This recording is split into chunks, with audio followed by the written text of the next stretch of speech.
तो अब आगे बढ़ाते हैं संवादी को और इस सत्र को। धन्यवाद। बहुत धन्यवाद। सुश्री कंगना रनावत जी का जागरण संवादी दिल्ली में नॉर्थ कैंपस दिल्ली विश्वविद्यालय में स्वागत है।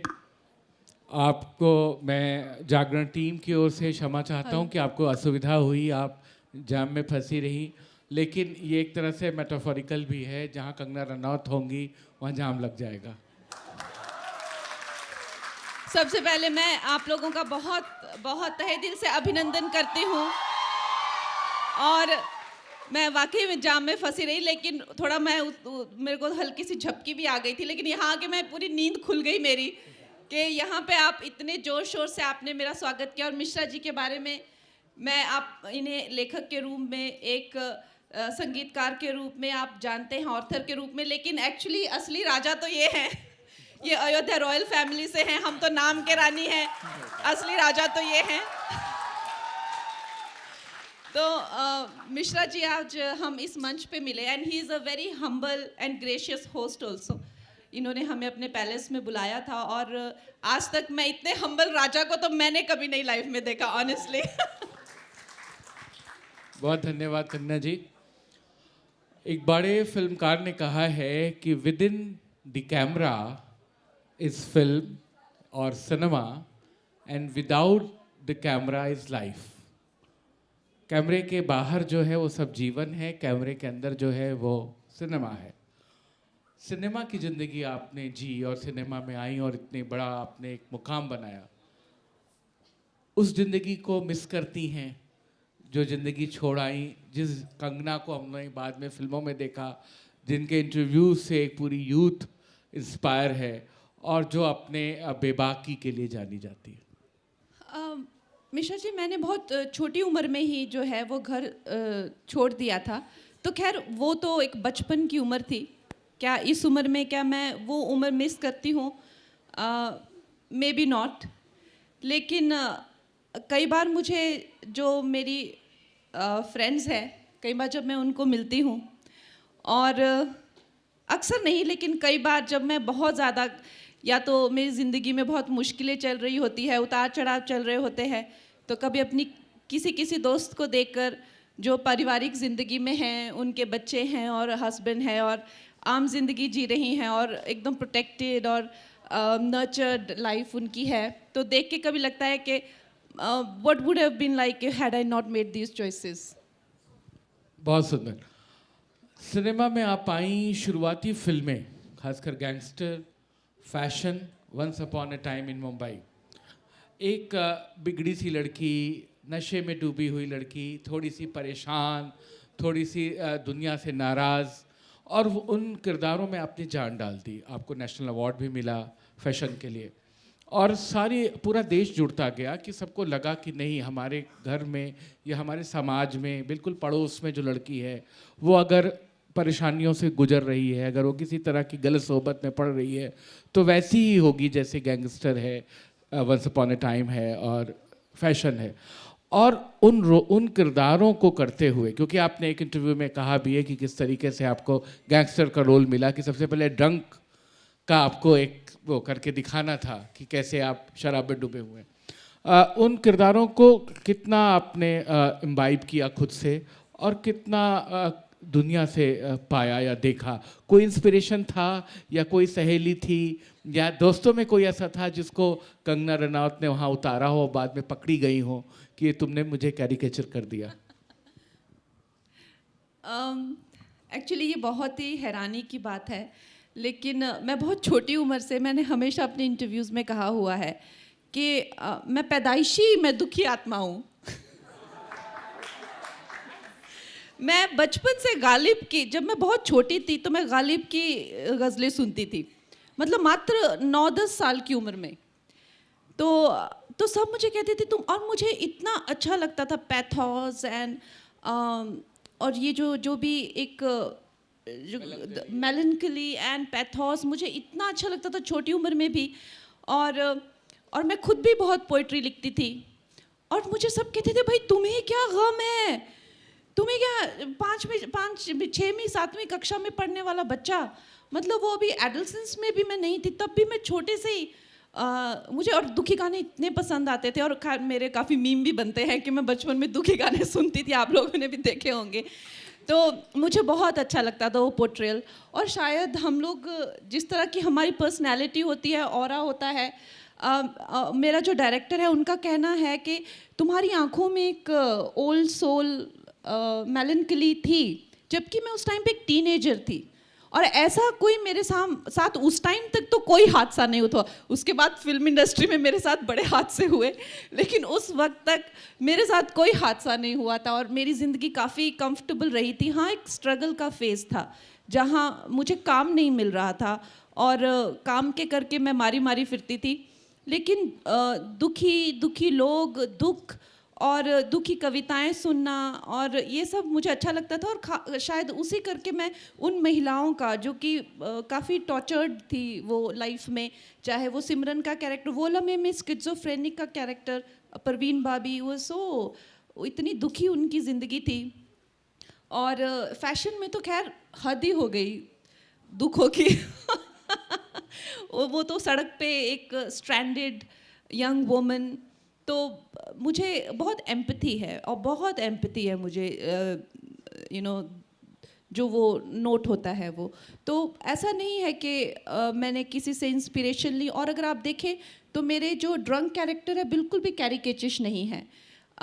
जैसे मैं ऐसे बात कर रही हूँ तो हल्का सा मे भी एक सुर ज़्यादा होगा। I never focused on being drunk और being under the influence of drugs, or even like fashion, when she used to walk, she used to do drugs and walk, but you could not tell.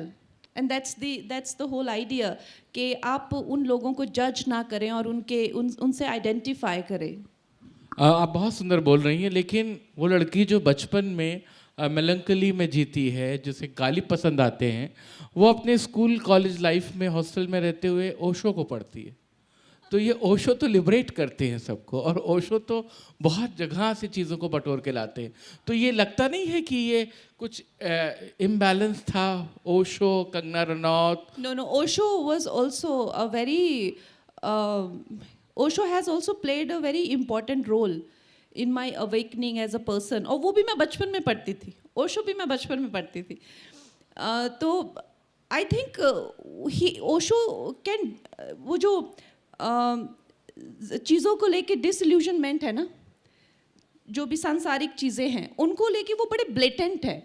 वो बड़े एक as it is आपको जो है चीज़ें वो बोल देंगे कि क्या है दुनिया की सच्चाई, क्या है रिश्तों की सच्चाई, क्या है transactional nature of the life, कि हर चीज़ में कैसे सिर्फ लेन देन है। चाहे वो परिवार है, चाहे वो भाई बहन है, चाहे वो रिश्ते हैं, चाहे वो पेरेंट्स हैं, अगर आप नहीं परफॉर्म कर पाएंगे, आप नहीं कमा पाएंगे, the changing, may be the love doesn't change but transactions change, your status change, the way people treat you change। ये सब चीज़ें छोटी उम्र में जो बच्चा पढ़ने लग जाता है, नेचुरली वो बहुत ही ज़्यादा क्लोज हो जाता है मेलनकली के। और एक दुनिया की सच्चाई अगर आपको समझ आए तो जैसे फॉर एग्जांपल जब मैं एक्टर बनी तो मेरी फेवरेट फिल्म है प्यासा। एनीथिंग, जो एक प्यासा मैंने इतनी बार देखी है, और that film is exactly I think precisely जो मेरा बचपन, जो शब्द नहीं पा पाया, जो मेरा बचपन जो चीज़ शायद एक्सप्रेस नहीं कर पाया या पूरी तरह से समझ नहीं पाया, उसके that kind of melancholy, not about some lover, not like, क्योंकि I was too small, I was not even an adult जब मैं ये सब सुनती थी, just about the sheer nature of life. थोड़ा थिंकर टाइप था मेरा एटीट्यूड बचपन से। एक सवाल में मैं आगे आता, लेकिन अब प्यासा आप यहाँ ले आई हैं। अगर प्यासा रीमेक हो तो माला सिन्हा बनना चाहेंगी कि वहीदा जी?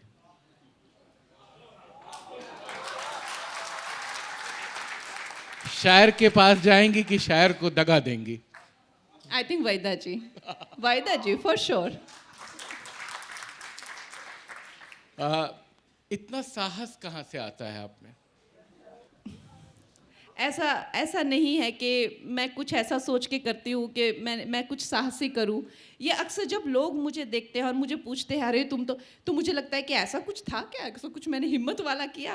आई थिंक कुछ वो पहाड़ों का भोलापन भी है, कुछ मेरी भी कुछ, मैं काफ़ी स्पॉन्टेनियस भी हूँ, और कहते हैं ना, कुछ दुनिया भी खराब थी और कुछ हम भी कम नहीं थे, वही वही वाला हिसाब था। आप एक तरफ बहुत वैसी फिल्में कर रही थी जिसमें आप बिल्कुल सफलता की सीढ़ियों पर गईं। फैशन आई, तनु वेट्स मनु आई, Tanu weds Manu second part आई, क्वीन जो एक बिल्कुल रिबेल है और जो एक बिल्कुल एक नई कंगना रनौत हमें देती है देश को। आप वैसी फिल्में कर सकती थी, करती रह सकती थी। एकाएक ये मेकशिफ्ट क्यों है मणिकर्णिका का? ये उस सेफ जोन में रहने के बाद कंगना रनौत को क्यों चैलेंज लगा कि नहीं, मुझे अब तनु वेट्स मनु या मुझे क्वीन जैसा काम नहीं करना, जबकि मुझे लगता है कि क्वीन के बाद तो एक बहार आ गई होगी कि इस तरह की फिल्मों की। वो रीज़न क्या था और वो आप क्या साबित करना चाहती थी? नहीं, ये आपने बहुत अच्छा प्रश्न पूछा। आई थिंक बहुत सारे लोग ये नोटिस नहीं करते हैं कि मैं एक मात्र ऐसी कलाकार हूँ जो अपनी ही इमेज में बंधी नहीं हूँ। एक जो एक्टर होता है उसके पास जो रोल आता है तो वो हमेशा फिर वही बन जाते हैं, वो रिपीटेटिव वही रोल सारी लाइफ प्ले करते रहते हैं। और इन्होंने बिल्कुल ठीक बोला, चाहे वो तनु वेट्स मनु के पास वही स्मॉल टाउन लव स्टोरीज हो, या to play up another part in big film, या क्वीन के बाद वो एक लड़की हो सहमी सी, वो उनकी तो मतलब ऐसे लगा कि एक तरह से बाढ़ सी आ गई उस टाइप की फिल्मों की। लेकिन मेरा जो एक नेचर है ना, मैं बहुत जल्दी मुझे ऐसा लगता है कि मैं कभी भी लाइफ में सर्कल्स में ना जाऊं। ऐसा मुझे एक ऐसा लगता है कि मैं किसी चीज़ के सर्कल में ना जाऊं, उस सर्कल को तोड़ूं। अब अगर मैंने ये काम किया है तो अब बार बार यही काम ना करती रहूं। तो आपने देखा होगा कि मणिकर्णिका करने के बाद फिर मैंने सोचा अब मैं डायरेक्शन करती हूँ, फिर उसके बाद में मैंने अलग अलग रोल लिए, चाहे एक्टिंग का, फिर एक और फिल्म प्रोड्यूस की। तो मुझे लगता है कि जैसे एक कन्वीनियंट लाइफ बना के आई शुड नॉट, जैसे होता है ना स्पॉट रनिंग ना मैं करूं, and I should always challenge my self. बहुत सुंदर। लाइफ में बहुत सारे ऐसे एस्पेक्ट्स हैं आपके, घर से भागना, घर से भागी नहीं थी मैं, घर से बकायदा बस पकड़ के चल के आई थी। मतलब एक रिबेल, एक यहाँ हम बच्चों के सामने भी बैठे हैं और ये बहुत इंस्पायर होंगे अगर आप अपनी कहानियाँ सुनाएंगी।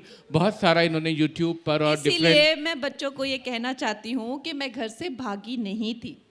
ये एक बहुत बड़ी मिसकंसेप्शन है कि मैं घर से भाग गई थी। इनफैक्ट मेरे पापा के साथ मेरी काफ़ी बात हुई थी।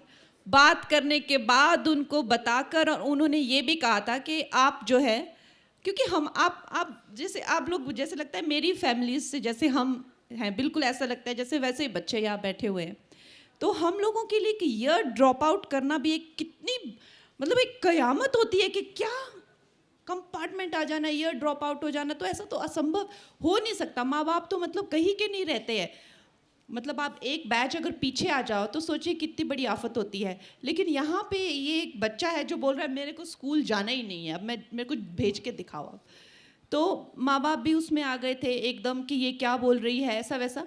और फिर पापा जी ने बहुत दिन, जब मैं बहुत अड़ियल और ढीठ बिहेवियर मैंने किया, और उन्होंने थोड़ा सा मुझे डांट फटकार के भी कोशिश की, लेकिन उस टाइम पे मैं उनसे भी कंट्रोल नहीं आ पाई।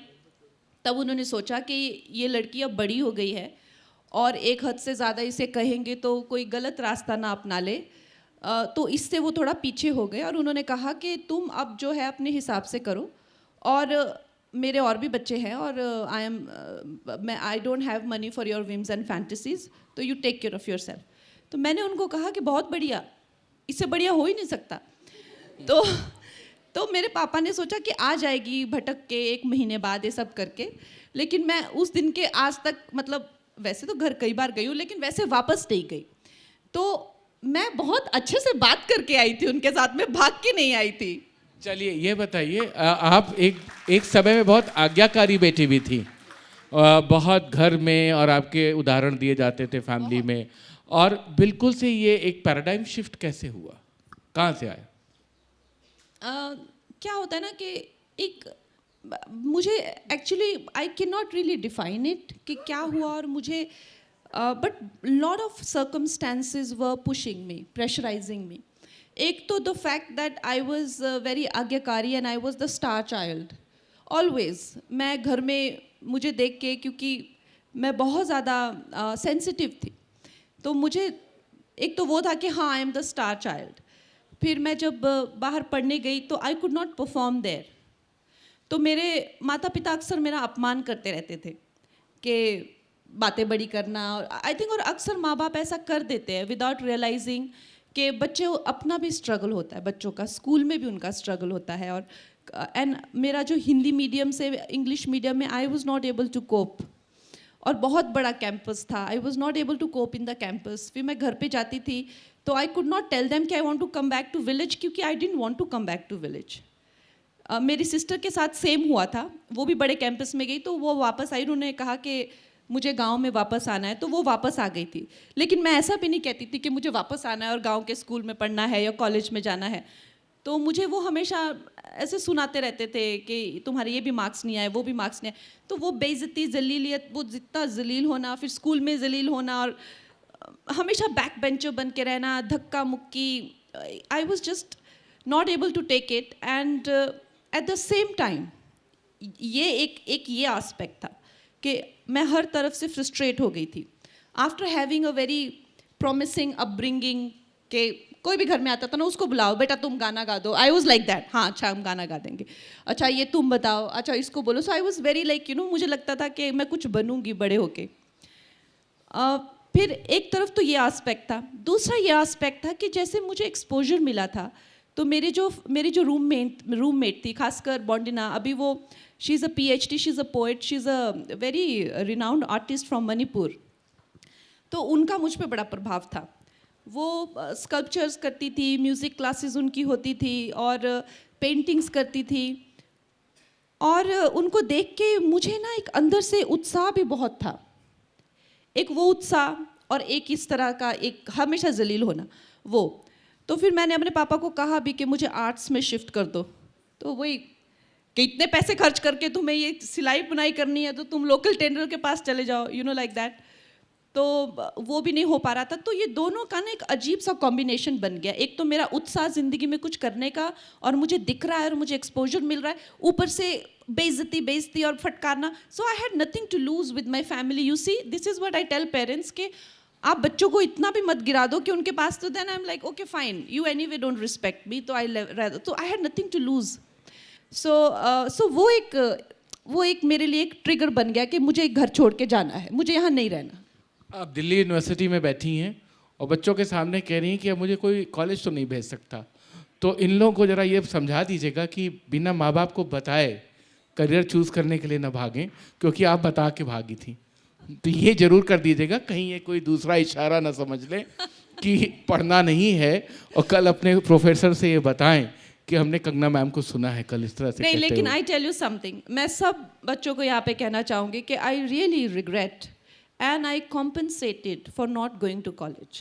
I compensated so much, and that you guys can see in my speech, in my articulation, चाहे वो मैं स्पिरिचुअल एजुकेशन हो, चाहे साइंस एजुकेशन हो, चाहे आर्ट्स को लेके हो, चाहे मैं न्यूयॉर्क फिल्म अकेडमी जाके मैंने फिल्म मेकिंग को लेके स्क्रीन राइटिंग किया हो, चाहे मैं रामकृष्ण मठ जो मेरे घर के साथ में ही है बैंड्रा में, वहाँ जाके लाइब्रेरी में सारा दिन बैठती थी। क्वांटम फिजिक्स से लेकर बायोलॉजी से लेकर मैंने इतने बुक्स पढ़े हैं कि मतलब मैंने एटलीस्ट 10 years, इतना तो मेरे को ग्रेजुएशन में नहीं पढ़ना था जितना मुझे ऐसे पढ़ना पड़ा स्कूल छोड़ के। So it's not easy for you in the world. अगर आपको लगता है अभी कि कंगना ने तो खैर सिर्फ 10th पास है, look she can also do, no, it's not true. You have to study, you have to read, you have to equip yourself with knowledge, with experience of yours and of others people, and it's very important. बहुत सुंदर कंगना जी। कौन सा कौन सा किरदार करते हुए सबसे ज़्यादा चुनौती थी, मेहनत करनी पड़ी, उसके बिहाइंड द व्हील स्टोरी कोई एनेक्डोट हो जो हम सुन सकें, जो तैयारी का मामला हो, जिसमें आपको चुनौती मिली हो, ऐसा कोई कैरेक्टर? इंदिरा गांधी का कैरेक्टर तो खैर बहुत मुश्किल है, because she is an elderly lady. तो उनका कैरेक्टर करके बहुत मुश्किल था, स्पेशली हर सीन वेयर उसका जो सन है, Sanjay Gandhi, they had amazing friendship. They were completely like hands in glove. They had the kind of love and understanding, and if she had a partner, it was Sanjay Gandhi. So his death, that emotion when he died, and Mrs. Gandhi had to face that. So that was very difficult for me. Besides Datto ka character, Haryanvi. क्या बात. Haryanvi character was very difficult for me in terms of the slang, the dialect, और उसमें when we were shooting in, I think हम लोगों ने Delhi university में ही shoot की थी वो फिल्म, और हम लोगों ने एक शॉट था लॉन्ग जंप वाला, जहाँ आती हूँ मैं लॉन्ग जंप करती हूँ और मन्नू जी पर लैंड करती हूँ. तो उस टाइम पे सच में लैंडिंग करके मुझे, क्योंकि वो सीन ही ऐसा था कि मुझे जंप मार के माधवन जी पे जो है वो लैंड करना है.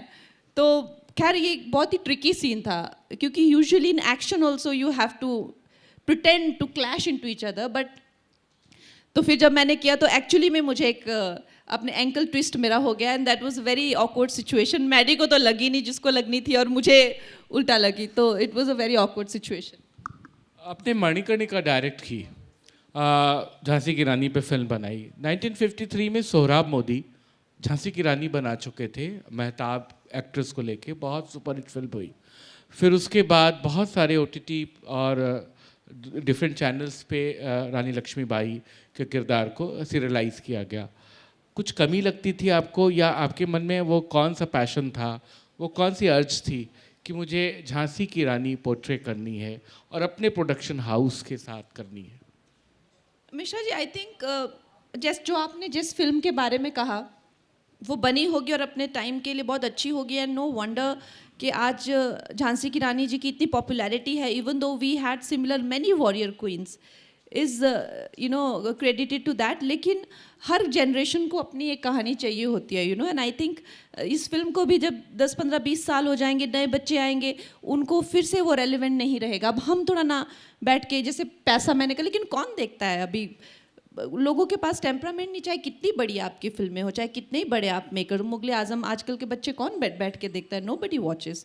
तो आई थिंक एक जनरेशन को बनाना और दिखाना ज़रूरी होता है, फिर उनको वो रीडू करना पड़ता है फिर से, टू रिमेंबर. एंड ऑल्सो जैसे हम लोग अब थोड़े आज़ादी से आगे आए हैं, और हम प्रॉस्पर हो रहे हैं और आगे कर रहे हैं, बड़ी वृद्धि कर रहे हैं.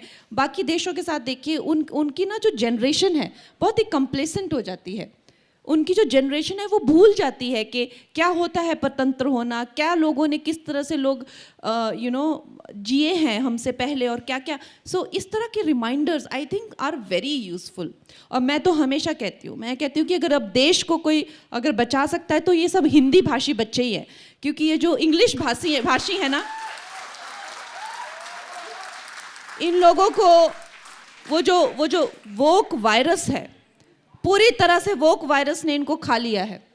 और ये जो हिंदी भाषी बच्चे हैं, इनमें अभी भी देश को लेकर, धर्म को लेकर, संस्कारों को लेकर इतनी इंटेग्रिटी है ना, यही देश का भविष्य है. बहुत सुंदर. आपकी बहुत महत्वपूर्ण फिल्म है once upon a time in Mumbai, और उसमें आपका किरदार, उसके बारे में, क्योंकि वो मेरी बहुत फेवरेट मूवी है और आपका कैरेक्टर उसमें बहुत खूबसूरत ढंग से उभरता है. तो उस फिल्म को करने का अनुभव और उस पूरे किरदार में उतरना कंगना रनौत के लिए कैसा रहा?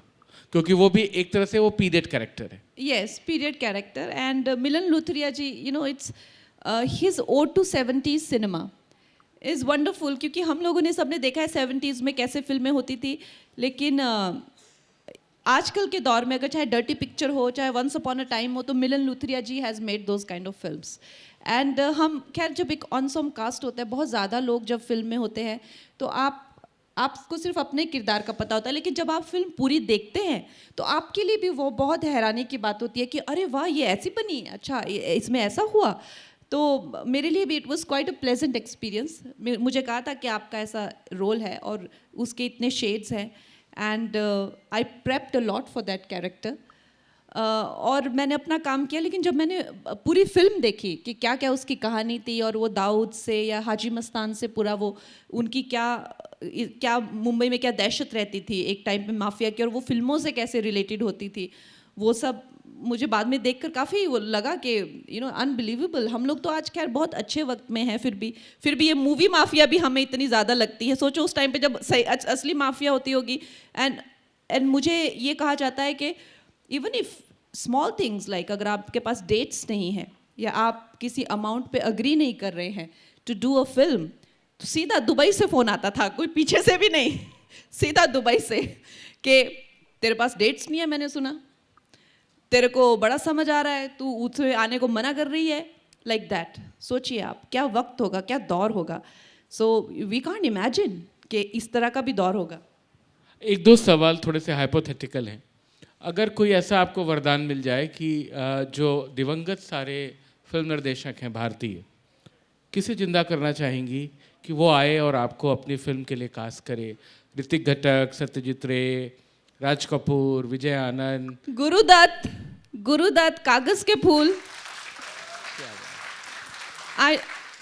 उनसे ज़्यादा महत्वपूर्ण फिल्म मेकर आई थिंक हमारी हिस्ट्री में हुआ ही नहीं।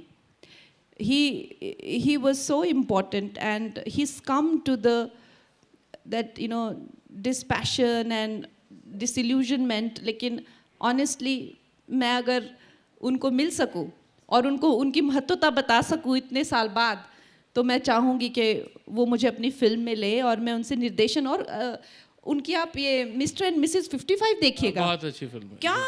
क्या बेहतरीन, आप लोग भी देखिएगा मिस्टर एंड मिसेस 55। आज हम लोग देखते हैं Bollywood comedies, they are completely कैरिकेचिश।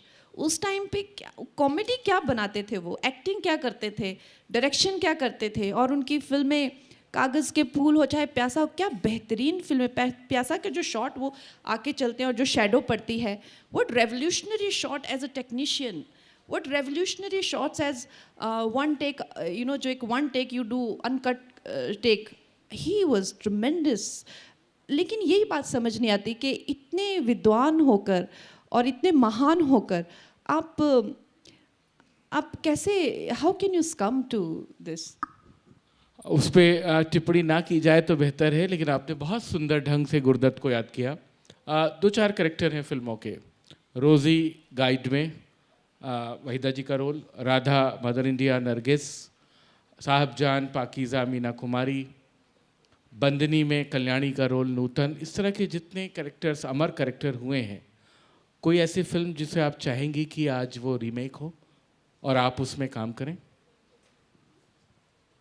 इनमें से मेरा सबसे पसंदीदा कैरेक्टर जो है, खैर everybody loves Mother India, but it's a very difficult film to do, very difficult film to do as a woman, and it will scar you as a woman. And मेरे ऐसे कैरेक्टर, मैंने बहुत दुखी character किए, लेकिन इनमें से मुझे गाइड में जो वहीदा रहमान जी का रोल है ना, I think women just need to break free, they just need to just break free from everything, from the marriages, from the husbands, from the love, from everything. They just need to break free. And I would love to, and also what it triggers in Devanand ji, and I have been telling all my writer friends, मैं सबको बोल रही हूँ कि हमारी film industry, that हमारे जो audience है वो रेडी है उसके लिए, बिकॉज आजकल का जो यूथ है, हमारा जो देश है, वो चाह रहा है व्हाट नेक्स्ट, और नेक्स्ट तो सिर्फ राम ही है ना, तो दे आर रेडी। लेकिन हमारी फिल्में, अब देखिए देवानंद साहब में क्या वो क्या रिएक्शन ट्रिगर करती है उनमें, तो guide it's such a significant film, और आजकल के दौर में वो बननी चाहिए, क्योंकि कहते हैं ना अंततः तो परमात्मा से बढ़कर कुछ भी नहीं है, लेकिन हमारी फिल्में हमें वैसा नहीं दिखा के दिन ब दिन जो है वो नीचे ही जाती जा रही हैं। तो if I want to recreate, I would want to, बाकी मदर इंडिया देखिए, इमरजेंसी देखिए, हो सकता है आपको याद आ जाए। क्या बात है। कंगना जी, आपको मेलंकली में रहना पसंद था, आप गालिब को पढ़ती थी, आपके शुरुआती कैरेक्टर्स उसी तरह से डूबे हैं और आपको शुरुआती रिकग्निशन वहाँ से मिलती है। इसमें मुझे as a film critic, as a spectator of the cinema, मुझे थोड़ी डायकोटॉमी लगती है अपनी तरफ से, कि एक जो शोख चुलबुल और एक बिल्कुल एक फ्लैम्बॉयंट कैरेक्टर होता है, खास करके तनु वेड्स मन्नू और क्वीन का जो मामला है, मुझे आपको वो मधुबाला, आशा पारिक, दीप्ति नवल, परवीन बॉबी वाले जॉनर में खड़ा करता है। मुझे लगता है कि कंगना रनौत आगे भी इतिहास में जब बड़ा नाम होगा, आज भी है, तो वो उस पैरेलल में आप बहुत आसानी से जल करेंगी, जहाँ पर कॉमेडी भी है, जहाँ पर एक्टिंग भी है, मेथड एक्टिंग भी है, और जहाँ पे यूथ के साथ कनेक्ट है, जो बात इनकी फिल्मों में रही है। आपको कैसा लगता है, या आप इस तरह की फिल्मों में जो किरदार है उसको किस तरह से देखती हैं, खास करके तनु वेड्स मनु के उसमें और क्वीन के संदर्भ में? मिश्रा जी, आई एम वेरी फॉर्चुनेट। मैंने नए डायरेक्टर्स के साथ में, ये कोई उस टाइम पे डायरेक्टर्स नए डायरेक्टर्स थे, फर्स्ट टाइमर्स थे जिन्होंने ये फिल्में बनाई। लेकिन जिस तरह के किरदारों की आप बात कर रहे हैं और जिस तरह की इंडस्ट्री की जो हालत है इस वक्त पे, खासकर जो क्रिएटिव पॉवर्टी जिससे वो सफ़र कर रहे हैं, आप यकीन मानिए अगर मेरे पास इस तरह के ऑप्शंस होते ना तो मुझे खुद ही डायरेक्टर की चेयर पे नहीं बैठना पड़ता। हाँ, ये मैं सवाल पूछने वाला था आपसे। तो I think somewhere I want to tell today, आप इतने यहाँ पे नवयुवक हैं, नौजवान सब यहाँ पे बैठे हुए हैं कि आप लोग शायद यही देखते हैं कि फिल्मों में सिर्फ एक्टर्स ही होते हैं। मुझे जो भी मिलते हैं यही कहते हैं कि हमें एक्टर बनना है, हमें एक्टर बनना है, लेकिन ऐसा नहीं है। उससे भी ज़्यादा ग्रेटिफाइंग कितनी जॉब्स है फिल्म मेकिंग में, खासकर film making. There is nothing more gratifying than film making. आप लोग भी कोशिश करिए, हम लोगों को भी नए ब्रेन्स चाहिए, हम लोगों को भी नए लोग चाहिए फिल्म इंडस्ट्री में। But right now we are so deprived of fresh minds. और तभी तो अब देखिए धीरे धीरे साउथ की फिल्में जो हैं लोग, because they are not guarding with that stubborn walls, वो लोग आने देते हैं लोगों को। पर हिंदी फिल्मों की तो बहुत ज़्यादा खस्ता हालत है। बिल्कुल ठीक कह रही हैं, लेकिन मैं एक सवाल ये करना चाहता हूँ। जो आप प्रोड्यूसर बनी, प्रोड्यूसर डायरेक्टर बनी, वो क्रिएटिविटी की अर्ज थी कि आप वो डिज़ायर फुलफिल नहीं हो रही थी, कि वो नेपोटिज्म के खिलाफ था, या दोनों का कुछ मिला जुला मामला था? मैंने एक्चुअली जब भी देखा है, जो प्रोड्यूसर्स होते हैं ना, वो डायरेक्टर्स को सबसे ज़्यादा कंट्रोल करते हैं। या तो वो उनको टॉर्चर करते रहते हैं किसी ना किसी तरीके से कि you can't do this, you can't have this, या तो एक अदर एक्सट्रीम होता है कि वो बिल्कुल ही हैंड इन ग्लव बन के उनको ऑपरेट करने लग जाते हैं, मैनिपुलेट करने लग जाते हैं उनको। Either way I think it was such a bad thing, and I didn't want that pressure on me. Otherwise, I am not a producer as such. मैं तो I'm not a number person. और जैसे कि आपको पता है कि मैंने तो खुद ही अपना घर ही मॉर्टगेज पे रख के फिल्म बना ली, तो I am not very wise that way with money. तो maybe as a producer I am not exemplary person, but as a filmmaker for sure. बिल्कुल ठीक है। तनु वेड्स मनु का एक गाना है, मैं घड़ी बावली हो गई, इसमें कहीं कंगना रनावत है क्या? ओरिजिनल कंगना तो रनावत? मेरी फिल्म तो है ये, तो इसमें मैं ही होंगी ना। नहीं, मैं रील वाली कंगना की बात नहीं कर रहा, मैं रियल लाइफ कंगना की बात कर रहा हूँ। See, what we don't understand now we dismiss as Bavali. So I think it's very unfair.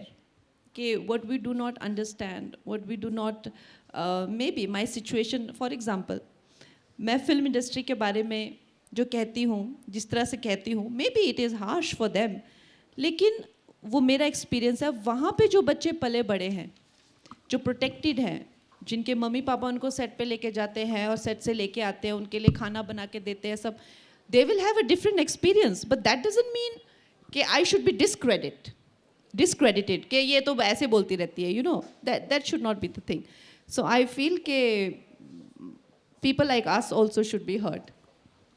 आपसे जो सवाल अब करने जा रहा हूँ, वन लाइनर आंसर दीजिएगा, जस्टिफाई मत करिएगा, सिर्फ जवाब। क्यों? मैं जस्टिफाई क्यों ना करूँ? आप पता नहीं मुझसे क्या पूछ लेंगे। नहीं, ऐसा कुछ नहीं पूछने वाला हूँ। एक दिन के लिए आपको बिल्कुल आम इंसान बना दिया जाए तो क्या करेंगे? आम इंसान बना दिया जाए? हाँ, ordinary person, mango people. I would love to just walk on the streets of Old Delhi. इतना चलना चाहती हूँ मैं वहाँ पे, without being clicked or having पकड़ लेते लोग, फिजिकली पकड़ लेते हैं। कंगना रनौत की आत्मकथा की टाइटल क्या होगी?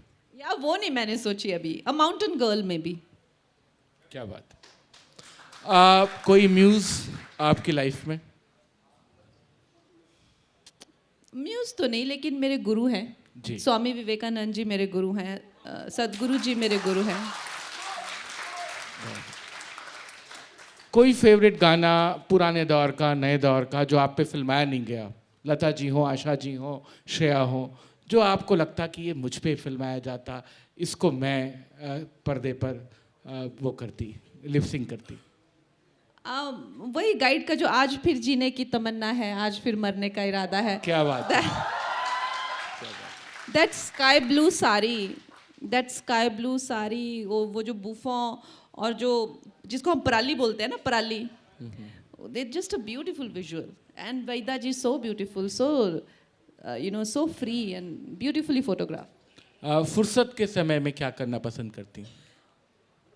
एक्चुअली मैं थोड़ी एक्सट्रीम हूँ। जब मैं काम करती हूँ तो मैं फिर मतलब I work like a horse, लेकिन जब मैं आराम करती हूँ तो आई एम वेरी लेजी।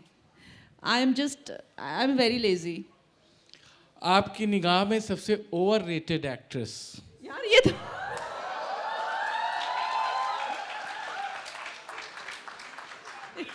ये अब धीरे धीरे वो जा रहे हैं, इसको लेके चलो यहाँ पे, इस इंटरव्यू को वायरल कराओ। नहीं, मैं सिर्फ सिनेमा में हूँ, मैं कहीं नहीं जा रहा। आप प्रश्न छोड़ सकती हैं। नहीं, आप देखिए मिश्रा जी, आप कोई कुछ भी बोले, लेकिन आपको भी पता है सारे नेपो किड ओवररेटेड है, सारे। नहीं, मैं आप देख लीजिए, अगर आप एक्चुअली में देखें कि who has been the best actor in the history of Indian cinema, ठीक है, पहले आए होंगे, they are lookers, they are, और एक्टिंग का जो होता है ना, स्टार बनना, you just need an X factor, you know, you man, it's like just like being a leader. आप बता नहीं सकते, पॉइंट आउट नहीं कर सकते कि what is working. Sometime too much you do, that also doesn't work. You know, just they sometime like somebody, they like Mrs. Gandhi, after emergency, yes, she called up for elections और वो lose कर गई, उसको 400 seats लेके आई वो, और बदमाशी तो और भी अच्छी लगी। You know, so you don't know what works exactly. It's the X factor. The same with actors. It's the X factor, चाहे वो, you know, but superstars. But if you talk about the skill, which is acting, and the nuance and the depth and the fiber and the एक हर एक human में एक certain depth होती है, and that should deter, जैसे कि हर writer में और हर संगीतकार में, हर पेंटर में एक पर्सपेक्टिव होता है, दैट शुड डिटर्मिन कि इफ दैट उस इंसान का जगह क्या है दुनिया में। So I think according to me, in the history of Indian cinema, Irrfan Khan sahab, और उनकी जीती जी मैंने कहा हुआ है, he is the best actor that we have had, लेकिन उनको कभी कोई क्रेडिट नहीं देता है। आज वर्किंग एक्टर्स में से one person who has immense range, you know, चाहे वो भीकू मात्रे बने, चाहे वो फैमिली मैन बने, चाहे वो, यू नो, मनोज बाजपेयी, लेकिन उनकी कोई बात नहीं करता है, उनकी कोई भी बात नहीं करता है। तिग्मांशु धूलिया जी came on a show and he said that in the history of Indian cinema, the greatest actress Kangana Ranaut, Tigmanshu जी ने उन्होंने बोला। क्या बात। लेकिन उनको इतना बुली किया कि लोग उनके मुंह पे पूछते, आपने तो ऐसे बोल दिया, आपने तो ऐसे बोल दिया, मतलब उन पे चढ़ गए। तो हम लोगों को इतना अन्याय दिन ब दिन सहन करना पड़ता है। लेकिन अगर आप सोचते हैं एक्टर्स कौन है इंडस्ट्री के, किसके फेसेस आपको याद आते हैं? हम लोगों के फेसेस आपको याद नहीं आएंगे, क्योंकि आप लोगों को वो फीड कर दिया गया है, इतना पब्लिसिटी कर करके। तो हम लोग जो बाहर से आए हैं, हम लोग थोड़ा ना उनका नाम लेंगे, हम लोग तो यही कहेंगे कि जो सत्य है, हम लोग तो यही कहेंगे कि Manoj Bajpayee is the best actor. एक ये सच्चाई है, और ये इसके लिए आपको मुझे लगता है हमेशा गर्व होता होगा कि इंडियन फिल्म इंडस्ट्री में शबाना जी के बाद आप अकेली एक्ट्रेस है जिसके पास 4 नेशनल अवार्ड हैं। शबाना जी को एक गो में 3 मिले थे, आपको 4 मिले हैं। तो आपका अभिनय तो सदाबहार है, और उस पर कोई बुली करे उससे फर्क नहीं पड़ता। बट ऐसा नहीं है। मुझे कितना डिस्क्रेडिट किया जाता है, मुझे आप अगर जैसे इन लोगों ने अपने शो बनाए हुए हैं, who is the best actor, nobody takes my name from the film industry. मेरा नाम लेना अलाउड भी नहीं है और ये सब जानते हैं। आप ओलंपिक्स में कैसा लगता है, इसको गोल्ड मिला, इसको सिल्वर मिला, आपके मेडल तो ले ही लिए, कहाँ तो आपको कोने में बिठाया हुआ है, कोई आपकी तरफ देख भी नहीं सकता, आपकी बात में अगर नाम ले लिया तो आपको काम भी नहीं मिलेगा।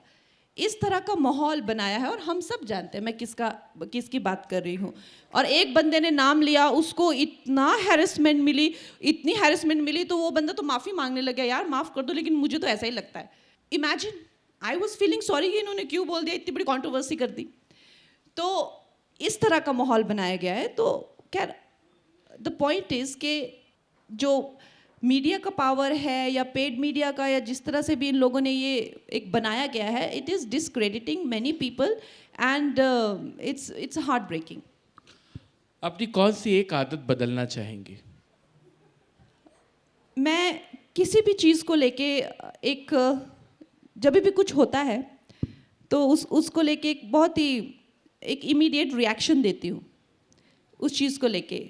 आई think I would want to change that. मैं उस चीज़ को लेके I would want to stay back with that and try and see कि उसका एक्चुअली में क्या मैनी फैसेट्स हो सकते हैं। मैं बहुत ज़्यादा स्पॉन्टेनियस हूँ, मैं एक ही सेकंड में कोई भी डिसीजन ले लेती हूँ और एक ही सेकंड में जो मेरे मतलब I am very quick in and I am very spontaneous. तो maybe I would want to sit back and analyse things before, specially the events that happen. And ऐसा नहीं कि मैं उनके बारे में कुछ बोलूँ या बोलूँ, नहीं, for my self. If something happen, I make a judgment about that thing. I want to change that and access it little more. मैं निवेदन करूंगा आपसे कि आप अपनी फिल्म का अपने किसी फेवरेट किरदार का कोई एक डायलॉग बोल दें। अरे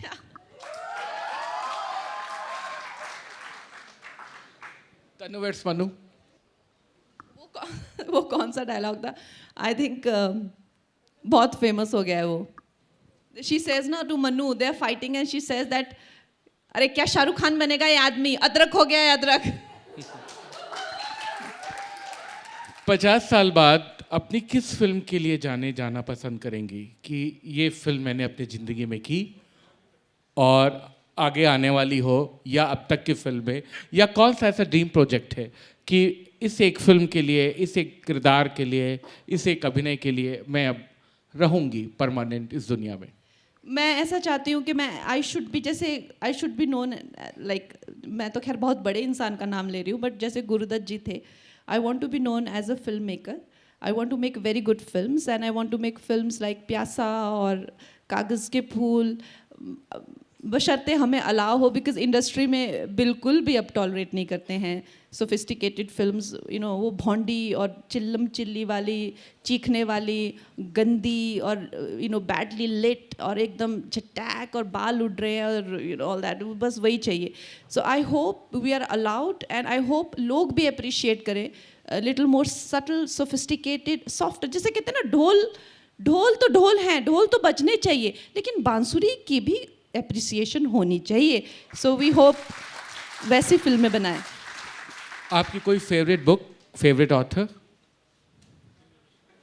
मुझे ये बता दीजिएगा। आई एक्चुअली अभी लेटली आई हैव मैंने बहुत ज़्यादा बुक्स पढ़ी और मुझे लगा अरे ये बहुत है, अरे ये क्या बात है, ये सब चाहे मैंने बताया आपको, यू नो, अमेरिकन ऑथर्स हो या कुछ भी हो, लेकिन जब से मैंने श्रीमद् भगवत गीता पढ़ी और श्री कृष्ण को पढ़ा है, क्या बात है कल्पना जी। सब फेल, सब चोर हैं। एक बात पक्की है, सब चोर हैं। सब लोग ने चुरा के कुछ वहाँ से लिखा हुआ है और वहाँ पे जाओ, उन जो भी उनके, चाहे आप उसके बाद श्रीमद् भागवतम है, उपनिषद है, पुराण है, लेकिन उसकी सबसे बड़ी बात ये होती है कि आप उनको पढ़ते हैं, आपकी एक इंटरप्रिटेशन होती है। लेकिन अगर आप उनको 6 महीने बाद फिर से विजिट करो, आप सोचते हैं अरे यार ये तो मैंने पहली बार सोचा, you know. There is not enough times you can read Shrimad Bhagwat Gita. अब मैंने लोगों को पढ़ना ही छोड़ दिया है। कभी मैं होता है, जैसे सदगुरु जी की बुक्स हैं, ही इज़ एन ओरिजिनल, उन्होंने बुक जो लिखी है डेथ, हिज एक्सपीरियंसेस, और अगर आपको एक बुक पढ़नी है मिस्टिक्स म्यूजिंग्स, क्योंकि मेरा एक बड़ा क्वेश्चनिंग माइंड है, मैं बहुत क्वेश्चन करती हूँ हम क्यों पैदा हुए हैं, क्यों दुनिया बनाई है, क्यों ये कॉस्मोस हैं, you know there are just so many questions. क्या आत्माएं होती है, कि हम क्यों होते हैं, परमात्मा है, अगर हम सब लोग एक ही है, माइक्रो मैक्रो कॉस्म क्या होता है, I just have so many questions and I thought कि is there a book which can answer every possible question that is there in the world? Of course Bhagavad Gita is there, जो अर्जुन ने question पूछे हैं, लेकिन वो कुछ larger aspect है। लेकिन जैसे छोटे क्वेश्चन भी आते हैं ना, हमें छोटे छोटे क्वेश्चन जैसे आते हैं, नज करते रहते हैं, इरिटेट करते रहते हैं, उनके लिए I will recommend a book called Mystic's Musings by Sadhguru ji. Please read it, it's an enlightening book. बहुत सुंदर। मैं 2 सवाल करने के बाद क्वेश्चन आंसर में जाऊंगा। अब आप मंडी से माननीय सांसद हैं भारतीय जनता पार्टी से, और सिनेमा में एक बहुत प्रखर, बहुत सशक्त, सार्थक अभिनेत्री हैं। ये दोनों रोल के बीच में सामंजस्य कैसे बिठा रही हैं, और राजनीति के क्षेत्र में क्या नया सीख रही हैं? राजनीति के क्षेत्र में तो मेरे लिए सब कुछ ही नया है। लोगों के साथ में देखिए, जो मंडी की जो जनता है, और मैं पहाड़ों से आई हूँ, तो एक दायित्व तो बनता है कि हम अपनी जगह को जो है वो हाईलाइट करें, और इससे अच्छा तो नहीं हो सकता, क्योंकि वहाँ के लोग अब चाह रहे थे, काफ़ी सालों से चाह रहे थे कि हमारी बेटी है, इतना आगे गई है, वैसे हर बेटी की लाइफ जो है वो इम्प्रूव होनी चाहिए, हमारे हिमाचली लोगों की लाइफ इम्प्रूव होनी चाहिए। तो मुझे एक मौका मिला है कि मैं पार्लियामेंट में आई हूँ और उनकी चीज़ें जो है वहाँ पे हाईलाइट कर सकूँ। लेकिन साथ ही साथ ऐसा नहीं है कि मुझे कोई बहुत ज़्यादा एक्सपीरियंस है, मैं सीख ही रही हूँ अभी तो इस काम को। मैं सवाल में जाऊँ, आखिरी सवाल आपका। ये राजनीतिक करियर, राजनीतिक सफ़र बहुत शानदार हो, सिनेमा बहुत अच्छे से बनाती रहें और ढेर सारे अवार्ड जीतती रहें, लोगों के दिल जीतती रहें, असली में रानी की कहानी बनती रहे आपके जीवन में। इमरजेंसी कब आएगी?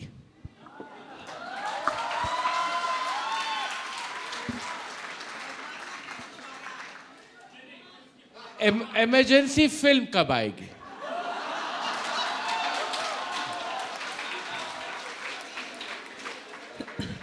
देखिए, ये क्वेश्चन तो मैं भी पूछना चाहती हूँ सेंसर से कि इमरजेंसी कब आएगी।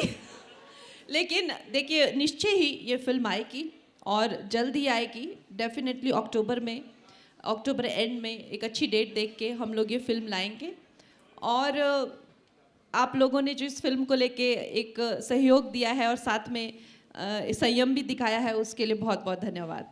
नहीं, बहुत शुक्रिया कंगना जी। मैं पब्लिक के सवाल ले रहा हूँ। कितना समय है मुझे बता दें। 3-4 लोगों ने सवाल किया है, तो वो सबको जल करके एक पूछ ले रहा हूँ। आप शादी कब करने जा रही हैं? यहाँ पे थोड़ी ना मैं अपना कार्ड लॉन्च करूंगी।